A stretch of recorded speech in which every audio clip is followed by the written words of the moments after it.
ಹೊಸ ವರ್ಷದ ಮೊದಲ ವಾರದಲ್ಲಿ ಬಜೆಟ್ ಘೋಷಣೆ ಮಾಡೋದಕ್ಕೆ ತಯಾರಿ ನಡೀತಾ ಇದೆ.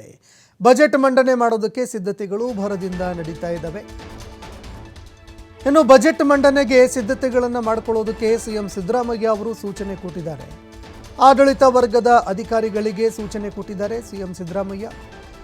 ದೆಹಲಿಯಿಂದ ವಾಪಸ್ ಮರಳಿದ ಬಳಿಕ ಸಿಎಂ ಅವರು ಸರಣಿ ಸಭೆಗಳನ್ನು ಮಾಡಲಿದ್ದಾರೆ.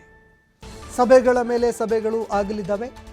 ಎಲ್ಲ ಇಲಾಖೆಗಳ ಪ್ರಮುಖರಿಗೆ ಬಜೆಟ್ ತಯಾರಿ ಮಾಡೋದಕ್ಕೆ ಸೂಚನೆ ಕೊಟ್ಟಿದ್ದಾರೆ.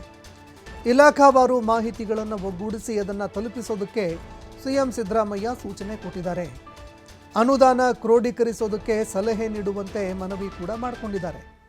ಇನ್ನು ಅನುದಾನವನ್ನು ಕ್ರೋಢೀಕರಿಸೋದಕ್ಕೆ ಸೂಚನೆ ನೀಡುವಂತೆ ಸಲಹೆಗಳನ್ನು ಕೊಡುವಂತೆ ಕೂಡ ಸಿಎಂ ಸಿದ್ದರಾಮಯ್ಯ ಅವರು ಮನವಿ ಮಾಡಿಕೊಂಡಿದ್ದಾರೆ. ಇದರ ಜೊತೆಗೆ ಬ್ಯಾಕ್ ಟು ಬ್ಯಾಕ್ ಸಭೆಗಳು ಕೂಡ ನಡೆಯುತ್ತೆ. ಈಗಾಗಲೇ ಅಧಿಕಾರಿ ವರ್ಗಕ್ಕೆ ಸಿಎಂ ಸಿದ್ದರಾಮಯ್ಯ ಅವರು ಸೂಚನೆ ಕೂಡ ಕೊಟ್ಟಾಗಿದೆ. ಇಲಾಖಾವಾರು ಅಧಿಕಾರಿಗಳಿಗೆ ಎಲ್ಲ ಮಾಹಿತಿಗಳನ್ನು ಕಲೆ ಹಾಕೋದಕ್ಕೆ ಹೇಳಿದ್ದಾರೆ. ಪ್ರತಿಯೊಂದು ಇಲಾಖೆಗಳಿಗೆ ನೀಡಿರುವಂತಹ ಅನುದಾನದ ಹಣ ಎಷ್ಟು, ಜೊತೆಗೆ ಅನುದಾನ ಕ್ರೋಢೀಕರಿಸೋದಕ್ಕೆ ಏನೆಲ್ಲ ಒಂದು ಸಲಹೆಗಳಿದ್ದಾವೆ ಅದನ್ನು ಕೂಡ ಕೊಡಬೇಕು ಅಂತ ಸಿಎಂ ಅವರು ಹೇಳಿದ್ದಾರೆ. ಹೀಗಾಗಿ ಸಿಎಂ ಸಿದ್ದರಾಮಯ್ಯ ಅವರು ವಾಪಸ್ ಬರ್ತಾ ಇದ್ದಂತೆ ಸಭೆಗಳ ಮೇಲೆ ಸಭೆಗಳು ನಡೆಯುತ್ತೆ. ಈ ಸಭೆಯಲ್ಲಿ ಪ್ರತಿಯೊಂದು ಇಲಾಖೆಯ ಅಧಿಕಾರಿಗಳು, ಪ್ರಮುಖ ಅಧಿಕಾರಿಗಳು ಭಾಗಿಯಾಗಲಿದ್ದಾರೆ. ಸಿಎಂ ಸಿದ್ದರಾಮಯ್ಯ ಅವರ ಜೊತೆಯಲ್ಲಿ ಈ ವರ್ಷದ ಬಜೆಟ್ ಏನಿದೆ ಅದಕ್ಕೆ ಸಂಬಂಧಪಟ್ಟಂತೆ ಚರ್ಚೆ ಮಾಡಲಿದ್ದಾರೆ. ಇಲಾಖಾವಾರು ತಮಗೆ ಅಗತ್ಯವಿರುವಂತಹ ಅನುದಾನ ಎಷ್ಟು ಅದರ ಬಗ್ಗೆ ಮಾಹಿತಿ ಕೊಡಲಿದ್ದಾರೆ. ಅನುದಾನ ಕ್ರೋಢೀಕರಿಸೋದಕ್ಕೆ ಏನೆಲ್ಲ ಮಾಡಬಹುದು, ಎಷ್ಟು ಅನುದಾನ ಬರುತ್ತೆ ಪ್ರತಿಯೊಂದು ಇಲಾಖೆಗೆ, ಅದಕ್ಕೂ ಸಂಬಂಧಪಟ್ಟಂತೆ ಸಿಎಂ ಅವರಿಗೆ ಮಾಹಿತಿ ಕೊಡಲಿದ್ದಾರೆ. ಇದಾದ ಬಳಿಕ ಸಿಎಂ ಸಿದ್ದರಾಮಯ್ಯ ಅವರು ಬಜೆಟ್ನ ಗಾತ್ರ, ಯಾವ್ಯಾವ ಇಲಾಖೆಗೆ ಎಷ್ಟೆಷ್ಟು ನೀಡಬೇಕು ಅದನ್ನು ನಿರ್ಧಾರ ಮಾಡೋ ಸಾಧ್ಯತೆ ಇದೆ. ಈ ಬಗ್ಗೆ ಮತ್ತಷ್ಟು ಮಾಹಿತಿ ಕೊಡ್ತಾರೆ ಪ್ರತಿನಿಧಿ ರಾಕೇಶ್ ಅವರು ಫೋನ್ ಸಂಪರ್ಕದಲ್ಲಿ ಜಾಯ್ನ್ ಆಗಿದ್ದಾರೆ. ರಾಕೇಶ್, ಸಿಎಂ ಸಿದ್ದರಾಮಯ್ಯ ಅವರು ದೆಹಲಿಗೆ ತೆರಳಿದ್ದಾರೆ. ಈ ನಡುವೆ ಹೊಸ ವರ್ಷದ ಸಂದರ್ಭದಲ್ಲೇ ಬಜೆಟ್ ಮಂಡನೆ ಮಾಡಬೇಕು ಅನ್ನುವಂತಹ ನಿರ್ಧಾರಕ್ಕೂ ಕೂಡ ಬರಲಾಗಿದೆ. ಸಿಎಂ ಸಿದ್ದರಾಮಯ್ಯ ಅವರು ಅಧಿಕಾರಿಗಳಿಗೆ ಮಾಹಿತಿ ಕೇಳಿದ್ದಾರೆ.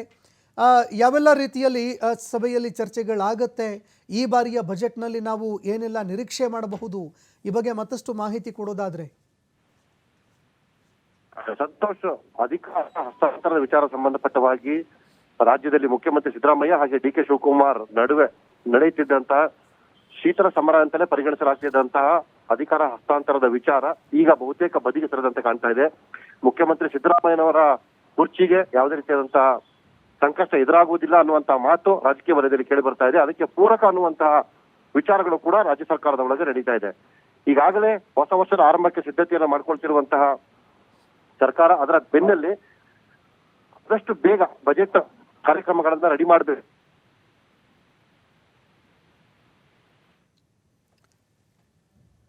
ಧನ್ಯವಾದಗಳು ರಾಕೇಶ್, ನಿಮ್ಮೆಲ್ಲ ಮಾಹಿತಿಗೆ.